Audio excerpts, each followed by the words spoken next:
Infecting people all over the world, but new reports suggest the virus may have been manipulated for political reasons, with suggestions the first major target is Ukraine. Well, we now pass over to our Washington studio and RT's Priya Sridhar. Priya, is there really something suspicious going on here? Hey, Bill. Well, I think a lot of people are starting to wonder that, but there's been a lot of mass hysteria surrounding the H1N1 virus and the vaccine, so it's important to try to separate fact from fiction. And joining me to help try to do just that is RT contributor and investigative journalist Wayne Madsen. Wayne, thanks so much for joining me. So first of all, I know that you believe that there's some evidence that countries could be exploiting the H1N1 virus for political reasons. Can you tell me a little bit about that and what evidence you have of that? Well, I've talked to people in the research community, virologists who've been studying H1N1. Obviously, the big example is Ukraine, where 1 million people are infected with a severe respiratory ailment.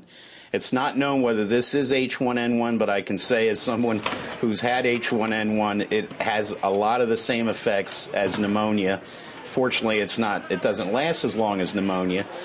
So what happened in Ukraine is the government of Victor Yushchenko thought about postponing the election scheduled for January to May. After a popular outcry from the opposition, it was decided not to do that. But we've seen this play out in places like China, which had an outbreak of pneumonic plague, severe clampdown by the Chinese authorities, and also on the Libyan border with Egypt, a severe clampdown on cross-border travel between Libya and Egypt. So we have seen some tendency.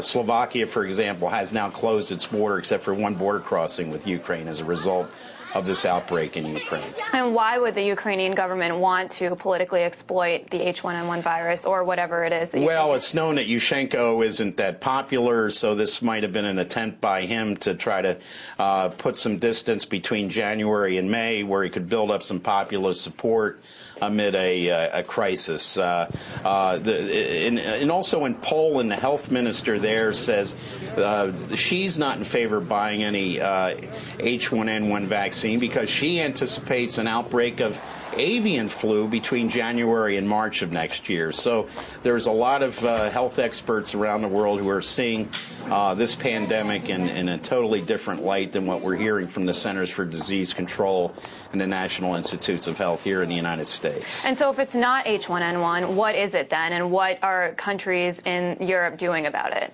Well, we do know that in the case of Poland, they're not going to be putting out a lot of resources on the H1N1 vaccine. They're looking at this potential outbreak of avian flu. People in the research community are telling me that the H1N1 actually has a lot of similarities to avian flu.